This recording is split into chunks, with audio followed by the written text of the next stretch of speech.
안녕하세요. 사주 명리로 여러분의 심리와 재능을 연구하는 리고입니다. 오늘은 고급 6번째 시간 말콤 글래드웰 사주 분석입니다. 타인의 해석이라는 신간을 낸 말콤 글래드웰의 사주는 과연 어떨지 궁금하였습니다. 타인의 해석 책을 열어보니 수많은 사례가 있었습니다. 과연 그가 말하고 싶은 것이 무엇일까 하는 궁금증에 읽어도 자기 개발서에서 기대할 수 있는 문장은 없었습니다. 목차를 다시 보니 그의 책은 자기 개발서가 아닌 학술지 논문에 살포시 추리 소설이 내려앉은 느낌이었습니다. 나름대로 그를 심리학자, 사회학자, 경영학자, 기자로 정의하고 다시 책을 읽어보니 처음에 실망감과 지루함이 날아가고 너무 재미있는 책이었습니다. 여러분도 아마 저와 비슷한 경험을 하시지 않을까 생각됩니다. 이번 시간에는 말콤 글래드웰의 사주만을 분석해보고 바로 이어서 다음 강의에 그의 저서 타인의 해석에 대한 책 분석 및 리뷰를 해보도록 하겠습니다. 오늘은 사주 분석만 하겠습니다. 그의 신간입니다. 평상적인 자기계발서로 여기고 보시면 안 될 것 같다는 저의 생각은 확고합니다. 하지만 무척 가치 있고 심오한 생각을 하게 해주는 책이며 주변의 사물과 사건을 새롭게 보게 되는 시야를 주는 책입니다. 그의 일가는 기토입니다. 기토는 자기 관리가 치밀하고 다정다감하며 친절한 특성이 있습니다. 목소리가 대부분 크고 좋으며 언변이 좋고 표현력이 뛰어납니다. 그의 테드 강의를 보니 목소리가 그리 크진 않아도 언변이 좋고 표현력이 대단히 좋은 것은 맞습니다. 리고 명리 분석 툴을 활용하여 그의 직업 역할을 분석해 보았습니다. 먼저 만세력 앱을 다운받으시고 자신의 생년월일시를 입력한 후에 일간, 즉 자신을 의미하는 글자를 찾습니다. 말콤 글래드웰은 기토이죠. 그 글자에 맞는 파일을 공지에 올려진 리고 명리 분석 툴에서 찾아와 기록하고 바로 이 그림처럼 같은 글자에 있는 동그라미를 숫자만큼 표시할 것입니다. 이렇게 하겠습니다. 먼저 경금, 숫자 하나, 개수, 숫자 하나, 유금, 네, 이쪽은 2개나 되는 위치네요. 그 다음 신금, 무려 3개나 되는 위치죠. 각 동그라미의 색깔은 바로 왼쪽 아래에 있는 것을 참고하시면 되겠습니다. 마지막 묘목, 네, 하나네요. 그래서 그의 사주는 보시면 이렇게 왼쪽 아래 그림 보시면 식상, 식신과 상관이 굉장히 강한 그런 사주가 되겠습니다. 그래서 식상의 특성을 다시 한번 보시면은 식상은 1차적 아웃풋이 강하고요. 아이디어와 그리고 변화의 시작이 되는 위치입니다.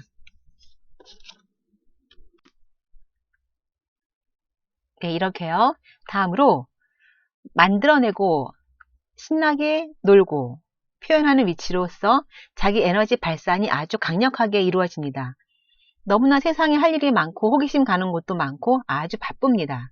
말콤 글래드웰이 살이 사이가 없던 이유를 아시겠죠? 식상만 강하고 다른 십성이 강하지 않아서 저는 대운을 보고 직업 역할이 달라지는 것으로 분석해 보았습니다. 먼저 그의 대운에는 인성이 강하게 들어온 대운이 있었습니다. 그래서 젊은 시절에는 인비식, 인성, 비경겁제, 그리고 식신상관, 인비식 코스로 보고 과정 중심에 지금 여기가 중요한 사주요.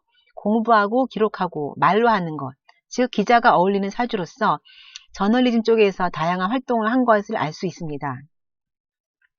그리고 근래에는 강력한 관운이 들어와 있습니다. 관은 보통 말하는 관운입니다. 식상과 관성이 만나면 앞에 인성과 식상의 만남이 상생으로의 연결이라면 식상과 관성은 상극으로의 만남이므로 보다 민첩한 변화와 긴장감이 있는 운입니다. 도무지 움직일 것 같지 않은 강한 관성을 나의 창의적인 식상이 변화시키고 사물과 사건의 이면을 살펴보고 변화시키는 운이 됩니다. 창의력과 아이디어가 최고인 구조가 위와 같은 구조이고 관성을 내가 극하는 운이므로 관성과 같은 사물이나 대상과 업무는 함께 하지만 내가 그 관성에 구속되는 것은 싫어합니다. 인성운의 그가 기자로서 저널리즘 계통에서 활동을 했다면 관성운에서는 보통 승진이나 더 큰 조직에 속하지만 이렇게 강력한 식상과 관성이 만나는 구조는 오히려 관성에 속하지 않고 관성과 함께 일하는 구조가 됩니다. 1인 기업가나 프리랜서가 더 적합합니다. 그의 사주 분석을 2차로 해보아도 말콤 글레이드웰은 깔끔하게 식상으로 둘러싸여 있습니다. 식상의 창의력과 아이디어로 통일된 구조이므로 강력하고 특출난 그의 능력을 발휘할 수 있었습니다. 아주대학교의 김경일 교수님도 그를 도서계의 스티븐 스필버그다라고 하였습니다. 과연 우리를 어떤 색으로 이끌어갈 것인가에 대한 기대가 되는 사람이요, 매우 창의적이라는 설명입니다. 네, 1번과 3번은 아까 설명한 거고요. 2번을 보시면은 상생이 이렇게 토생금, 금생수, 수생목으로 잘 흘러가는 그런 사주이므로 삶이 그렇게 힘든 어려움이 없고 잘 흘러가는 좋은 사주라는 의미입니다. 특별히 좋은 사주입니다. 저는 사람을 알아보는 능력이 남들에 비해 뒤진다는 생각으로 사주 공부를 할 기회가 생겨서 공부를 시작하게 되었습니다. 사람을 더 잘 알아볼 수 있다는 생각에 재미있게 공부하게 되었습니다. 말콤 글레이드웰의 타인의 해석 신작은 우리가 타인에 대해서 얼마나 알고 있는지를 여러 사례를 통해서 설명해 주고 있습니다. 알고 있다고 생각했지만 정반대의 결과가 너무나 많고 사람을 이해할 때는 상황도 보아야 하며 그 사람의 상황과 사회적 상황까지 모두 고려되어야 합니다.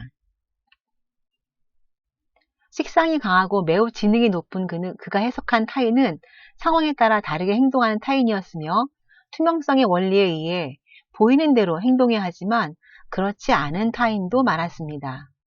영국 총리 눈에는 전혀 그럴 것 같지 않았고 누가 보면 페인트 공으로 보이는 타인이 바로 전쟁을 일으킨 히틀러였습니다.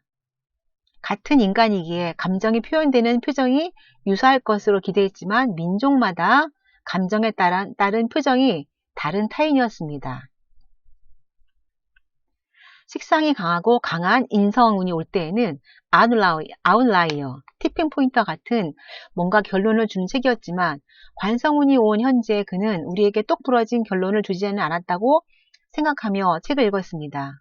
그러나 모든 사례들이 각각 결론이었으며 진실이라고 하는 것까지 의심해야 진실을 더 잘 볼 수 있다는 것입니다. 오늘은 그의 멋진 사주를 살펴보았습니다. 바로 이어서 그의 신간 타인의 해석을 식상이 강한 작가가 쓴 글은 어떨지 분석해 보도록 하겠습니다.